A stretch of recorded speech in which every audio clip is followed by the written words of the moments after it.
Jotend kanise koro dwaro ni piny owacho otii machiegni gi loch gwenge e pedho ji ma timbegi yombe matiyo marach gi nying kanisa ka gichwalo puonj magalagala.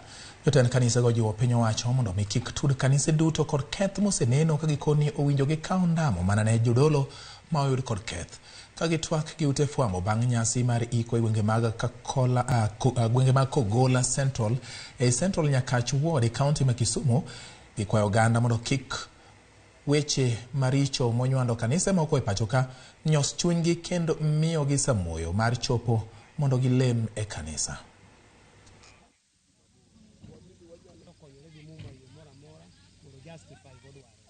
Kwayo sirkal marwa kochakore e miji 10 kendo ni ng'at marito gwenge 10 kaeto sud kodwa nyaka assistant chief, wadhi nyaka e chief, wachop nyaka e DO ma en assistant commissioner, mondo jogi ong'iyane nikech jok matimo time makamagi pastors gi wadak kod gi gin dierwa ka.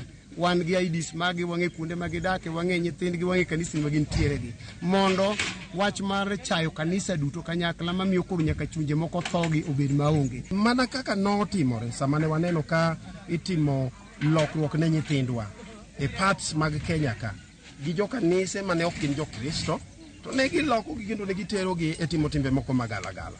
Nowakwer kendo nowacho ni mano en richo, en criminal. Jogo bedo charged kendo waneno ka sirkal ka watu wane joma kamago mobedo charged.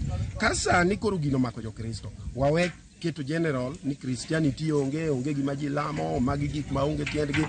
Geno nitie nikech wach Nyasaye ok nyal lokore, kata ka weche moko nitie ka kod kacha.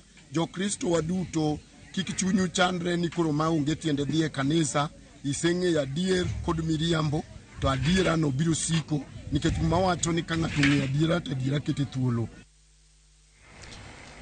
Jotend kanisa mar Liberty Gospel